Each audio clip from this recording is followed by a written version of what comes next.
Good afternoon. I'm Leon Davis, and you're listening to Altitude Adjustment. This week was a pretty good week. I had an opportunity to talk with a young lady who was interested in starting her own business. And, immediately I thought, oh, here's an opportunity to help someone be successful. And it made me think about some of the people that I've dealt with in the past. And one of the major questions I like to ask people is, what would you like to do with your business? And I didn't really get the chance to ask, or I didn't take that opportunity to ask her, but it made me think about that. And one of the responses that I normally get is, I want to make a lot of money. While that may be an admirable attempt at opening a business, it may not be the most efficient, and we'll talk about that. Welcome to Altitude Adjustment. So, making a lot of money is not a specific goal. So you can't, one thing about goals, and if you listen to a lot of self-help or you talk to a lot of business people, goals need to be measurable. You be able to identify exactly what you're trying to accomplish and how you can get there. And making a lot of money is really not specific enough. What is a lot of money? First off, is it $100, $500, $50,000, $100 million? What is a lot of money? So having something, one of the things that a lot of times you hear is that you want your goals to be specific so that you can, by having a specific goal, you know what your target is. You may hear the term a moving target. Making a lot of money is a moving target, because when you get to a plateau of $50,000, you're thinking, well, is that enough? No, that's not enough. $60,000, is that not enough? By setting a specific goal, you know you've achieved that goal. You know what it took you to achieve that goal. So now you have metrics on creating your next goal. You can do that with money, but it doesn't really work that way. But so I encourage people to set achievable goals. Now, a lot of times, one of the things I talk about is creating a business plan. Now, in life, and I may talk a lot about business, but there are personal goals that you can use the same logic and behavior with. But I'm talking mostly about business right now.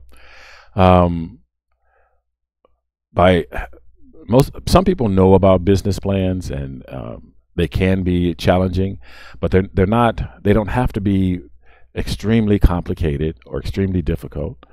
They can be as specific as you need them to be. A business plan allows you to define your goals and objectives, how you plan to achieve those goals and objectives, and what your company is going to look like and how it's going to perform, so that you have sat down and thought specifically about your future, which path you're going to take to achieve your goals and your dreams. And that can be important, not just for the visualization of it. A lot of times people think of a business plan as something you're going to take to a bank or a financial institution so that you can get a loan. But a business plan also is a way for you to communicate not only with lenders, but also with people that are associated with your business. Let's say you plan on having employees, or you do have employees, or just companies that you work with. By looking at your business plan and understanding what you're trying to accomplish, it is a form of communication so that they know what to expect and anticipate. And what we know is that when people understand what you're trying to achieve, the better your communication is, the more successful you can be, because people understand better what you're trying to accomplish. So when we use our language, we always try to make sure that we use the best words we can to describe so that people understand us, because when they understand us, then it makes it easier for us to achieve what we're trying to achieve. And that's the same with a business plan. It allows you to define your business and for other people to see what you're trying to accomplish and maybe be a help and aid in helping you reach those goals. Now, a lot of people are intimidated or can be intimidated by a business plan. Like, why do I need to go through all of this writing things down? I know what I want to do inside my head. And what I mentioned was, is that yes, you do know what's in your head, but the other people that are around you don't always understand what it is that you're trying to accomplish. And when you say, I want to make a lot of money, that also, everyone thinks amount of money is different.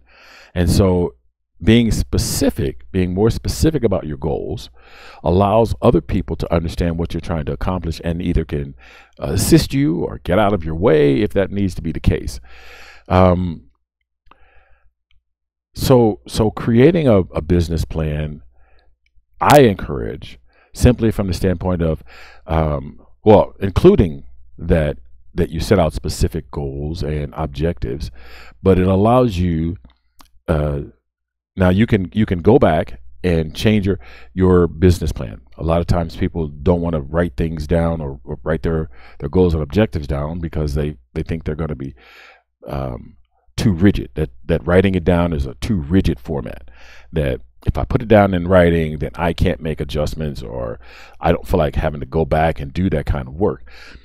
But you can always go back. So like when I started the podcast, I created a business plan, and in my business plan, I included that I would do a reevaluation after a certain period of time to see what to be able to measure my efforts from the start to the date that I had set as a reevaluation date, so that I can adjust my efforts to try to reach my goals. So my goals of when I started the podcast, I did not have a lot of metrics to work with to identify what is going to be the most successful for me reaching the goals that I had set for it in the podcast. But so I set down some goals based on the best metrics that I could come up with. And in the course of doing what I do, I've learned quite a bit about what I need and what more I need. And now I can incorporate that once I reach that reevaluation date to setting new goals and setting more realistic goals.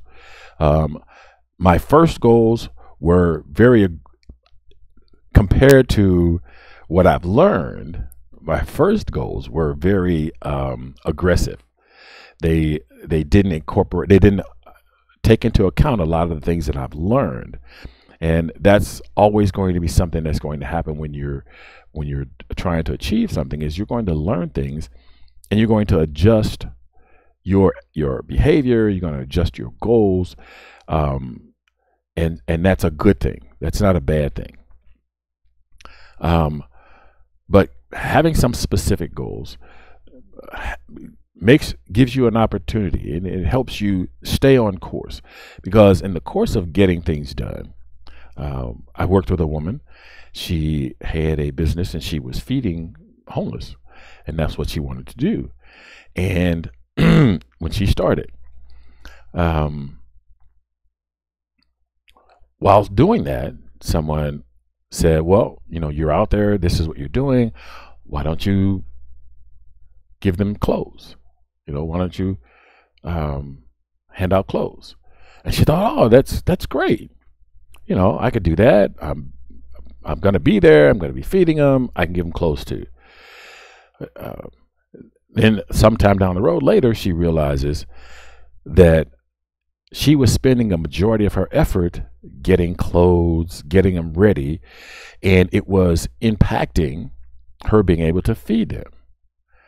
So by not setting down a plan and sticking with it, and then slowly or reevaluating the giving out clothes. She negatively impacted her original goal because she didn't think through all of the things that were going to be necessary with giving out the clothing along with the food. It just, when you originally think of an idea, pardon me, you don't think of all the pros and cons and what are the goods and bad and the negatives and what am I going to have to do, all of that research stuff that a lot of people don't like to do, but finding out what is going to be all involved in achieving that. And is that going to take you away from your original objective, or is that something that you can add to your business later? So what you want to do is try to stay on course. And a lot of times businesses, and I've seen this a lot. I've become kind of a student of business. It's been something that I've thought about since I was very young. I've always wanted to have my own business. And one of the things that happens is, if you don't have defined objectives and defined goals, what you'll find yourself doing is you'll go down a path and you'll be pulled in a lot of different directions because there are a lot of similar activities that your business can do. And if you don't specifically evaluate how that impacts your original goals, you could wind up somewhere down the road and your company never reached the original goal that it intended. And just doing money, if your goal is to make money, that's really lends itself to being pulled in a direction that you didn't want to go, because you'll start to look at an opportunity for its financial value and not it's a value to help you reach your goal. A lot of times we think, if I had more money, then I can throw a lot more resources at it, whatever additional I need in order to get the money to do the original goal. But what happens is that you make getting more money the goal, and what you were trying to accomplish becomes secondary. Now, the way I look at a business, a lot of people look at a business and they think it's about making money. I look at a business as a solution. It's a solution for society. Not all of us live on a plot of land where we can grow all of our own food, build our own cars, make our own clothes, create our own movies, all of our own entertainment. And grocery stores, like a grocery store, is a solution. It's a solution. It's a business solution for society. It allows a grocery store owner to provide the food, and you as a consumer can go in, get your food. You didn't have to grow it. You didn't have to get all of the seeds. You didn't have to become knowledgeable in soil tilling and fertilizing. You didn't have to sew all of your own clothes. You didn't have to create your own steel to build a car, which cars are no longer built with steel, or not much of it anyway. So you didn't have to do all of that. So businesses are a solution. They are a business solution. So when you create a business, most businesses are there to solve a problem. They're there to help make life better for their customers. When you make money, the objective or only goal that you have, then there's a possibility that the customer becomes secondary. The customer, then you start to look at things and how do I cut costs rather than how do I maintain efficient costs to provide a product and a service that is going to be useful and helpful and solve the problems that society is facing.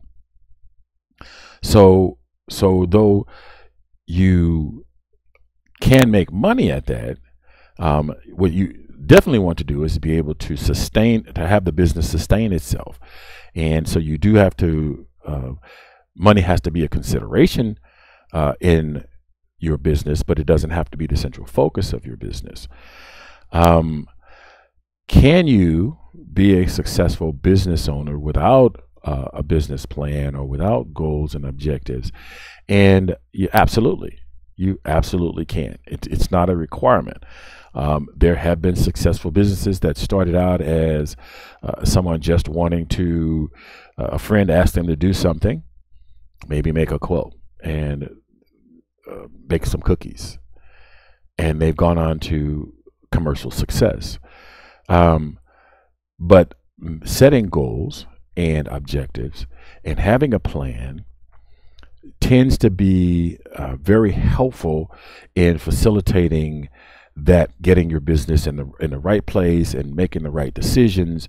And it gives you an opportunity to create those metrics that are important for understanding your business. A lot of times I was one of those people that I didn't like paperwork. I absolutely hated paperwork.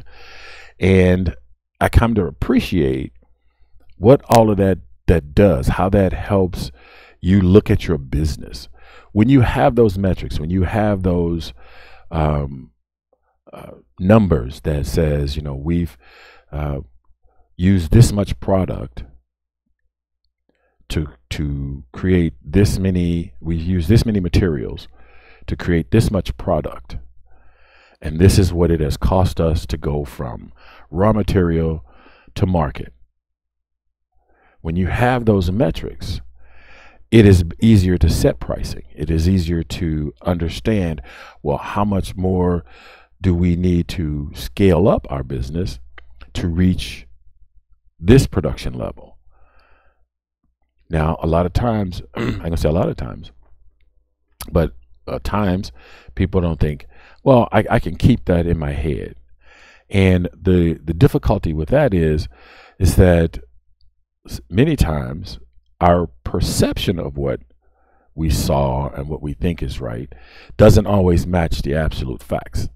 So there may be many times in your business or even in your life that you think you used more product than you really did. When you go back and you measure, what is the time period that you used this much material, you're going to find that it's probably off. So having those measurements, having that paperwork, having that understanding of how to make your goals a reality will help you in making better decisions about how to run your business. And that all starts with defining goals, defining objectives. What is it that you're trying to accomplish? Why are you trying to accomplish that? What is the best way to do that? And so sitting down and taking that extended period of time to plan that out is going to serve you well. Now, there is such a thing as over planning. It's difficult to know when you've gone from enough planning sometimes to too much planning. But if you're doing no planning, it's guaranteed that you're going to make a ton of mistakes. And what you want to do is you want to try to limit mistakes, because implementing a bad solution is almost multiple times more expensive than implementing no solution. So if you put something into place, let's say someone comes at you and they say, I've got this great machine that's going to be a great time saver for you. It's going to help you produce more product.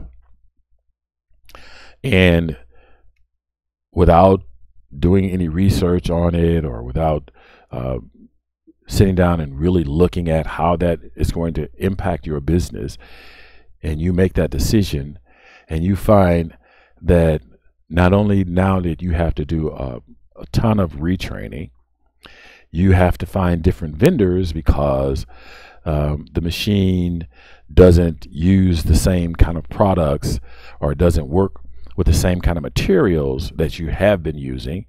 And so now you've got this beast in your business. It has changed the way you're doing business. You're no longer able to do things as you were doing before. You had not anticipated this change in your business.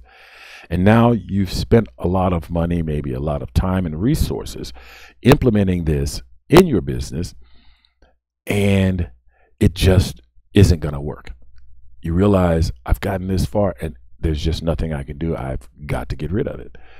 So now you've spent all of this time and money, resources, materials, effort to implement this solution, and now you got to rip it out. And you got to go back to where you were before. That is the benefit of doing your research first and not relying on just your gut instinct, and finding maybe someone that has implemented that solution.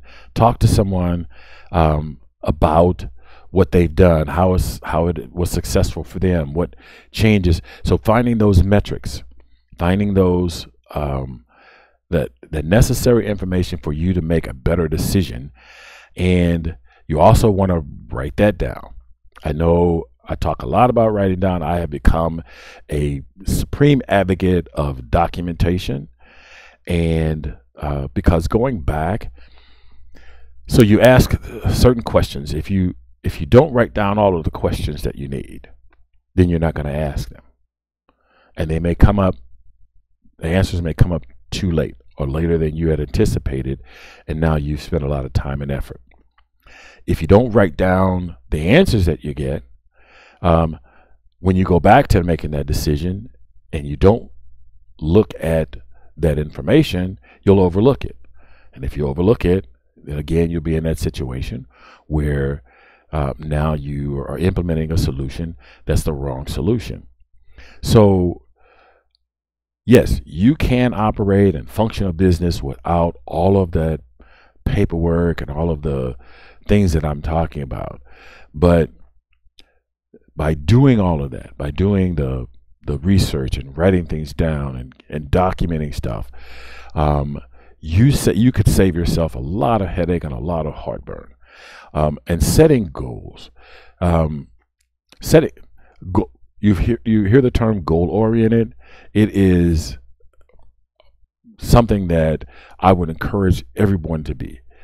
Yes, we do make those goals in our mind. Yes, we do think about the things that we want to accomplish and how we want to accomplish those, but writing them down, documenting them some way, allows us to go back and adjust for things that we did not anticipate, that we learn along the way in that journey. And so that we make better decisions, because now not only do we understand ourselves better, but we understand the environment around us better and how it impacts us.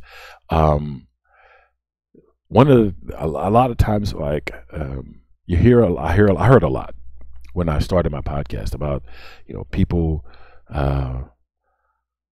starting their podcast and they went on to, this many users, a large number of users. And what I didn't get was the information about how long did it take them to get there?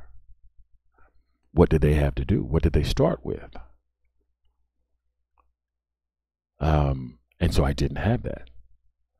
So in creating my podcast, I have since learned that. And I don't know, and I haven't since looked for that information any place, but I for most certainly will document that so that someone else can learn from my efforts, because that's how we help each other. If I looked at it as how do I make my money, then I may hoard that information because it's something that's going to impact your finances. That information is going to help you determine to make better decisions so that you don't spend money needlessly and that you can spend it in the right place. What advertising solutions work the best? How do you make those things happen? So I encourage you to always make sure you're tracking, especially in business, is tracking what's happening, how your business is developing, what resources did you have to apply to get this kind of behavior, and how long did it take you to reach those goals. Understanding when you do reach your goals, or if you fail your goal and you have to modify the goal to scale it back some, or scale back the time frame in which you're going to deliver that goal. To keep track of that, because that's vital information. That's crucial. If you just walk through your business, and let's say you become successful 10 years down the road, and you can't tell anybody how you did it, it's you can't reproduce it. I mean, you're going to start from scratch to reproduce it, and that's that's how you want to avoid things. You don't want to have to every time. So if you decide to start another business, you don't want to have to start all over and go, well, I don't remember what I did. And then by doing that, you'll have to start all over. And then, of course, maybe come to you, oh yeah, I did this wrong, or this is what I did. But at that time, after that, you've paid the price of having redone it because you didn't remember. So keeping track and keeping data on your successes and your failures, and going back and looking at how you did what you did is important. Another aspect of a project plan, or a business plan, sorry, because I do project management too, but of a business plan is that you break up work into segments. And this is real important. Big jobs require a lot of small jobs. So if you look at a big job as a big job, it can seem overwhelming, and you wonder where do you start and how do you get there? The best way to attack a big job is break it down into smaller jobs. Break it down into little jobs and define those pieces that are necessary to make the whole. Take those pieces, assign the resources, do the legwork that's necessary to get the information to make sure that those pieces are going to fit together once you put it all together. But break the big job down into smaller jobs, and it becomes a lot easier to get done. So I always encourage people to do that. But a business plan is a good place to start. It is an opportunity for you to look at your business as a whole. Your marketing strategy, your goals and objectives, your your business structure, who's going to manage what you're going to do, how are you going to keep your records. So those things, though it may seem like a lot of work, it will pay off in the end because it makes it a lot easier to see where you started, where you are, and how you're going to get to where you need to be.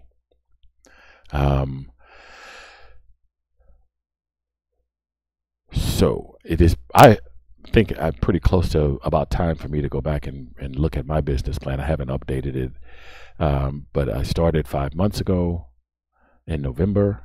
I have truly learned quite a bit in the 5 months that I've been doing what I do.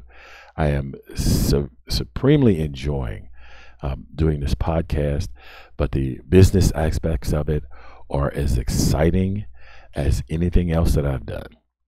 Alrighty, I want to thank you very much for spending this afternoon with me, and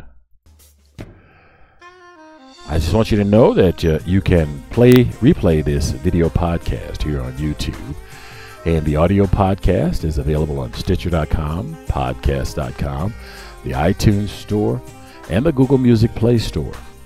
The internet is powered by your likes, shares, and comments, so please like and share and comment on this episode where you find it, and that's because it matters. Remember to be cool, be calm, and above all, be careful. Look out for the other guy because they may not be looking out for you.